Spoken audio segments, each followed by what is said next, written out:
उपकूल समाचार अक्टोबर मास 7 तारिख 2024 मसीहा सोमवार शुभाशुभ राशिफल मेष दिनटी आपणक स्वास्थ्य भल रहिबो पूजार्चना पाई अनुकूल रहिबो आपणक योजना को कार्यरूप देबा लागि क्रमागत प्रयास करिवे एवं सफल हेबे विदेश जिबा लोक शुभ खबर पाइबे वृष निजे जीवन रे किछि करिबा पाई मनरे नुआ नुआ चिंता उत्पन्न हेबो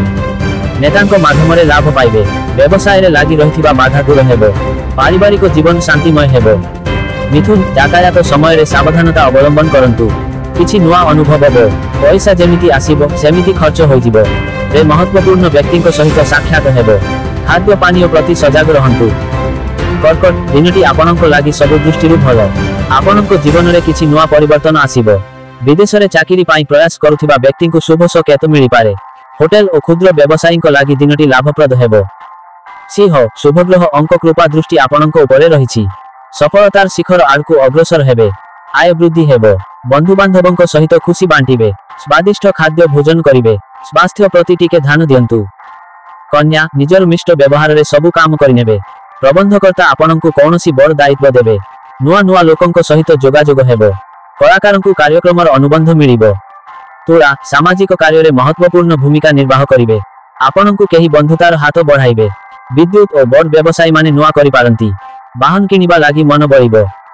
बिछा कोनोसी कार्य को नुआ करी मूलरु आरंभ करिवे राजनीति क्षेत्र रे थिबा व्यक्ति को लाभ मिलिबो आईन कानून मामलार सहजरे समाधान होइजिबो प्रेम प्रसंगयुक्त जीवन रे आनंद मिलिबो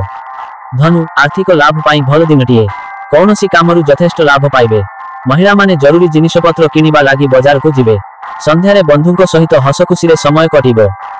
मकर परिवार रे एकता और प्रेम बढ़िबो स्थगित थिबा काम पूरा करिबारे सहयोगीक सहयोग मिलिबो आर्थिक स्थिति पूर्व अपेक्षा मजबूत हेबो बंधुक सहित संबंध रे सुधार आसीबो कुंभ पितांक कहिबा मार्ग रे चालंतु आपणकु सफलता मिलिबो विदेश रे व्यवसाय करुथिबा व्यक्ति विशेष आज बड़ करिवे पैसा को नै काहारी सहित विवाद होई पारे दाम्पत्य जीवन रे प्रीति बजाय रहिबो मीन आध्यात्मिक भावना रे समय बीतिबो विभिन्न क्षेत्र रे ज्ञान अर्जन करिबाकु प्रयास करिवे कला साहित्य क्षेत्र रे आगकु बढ़िबे चाकरी संबंधी खुशी खबर मिलिबो उपकूल समाचार वंदे उत्कल जननी।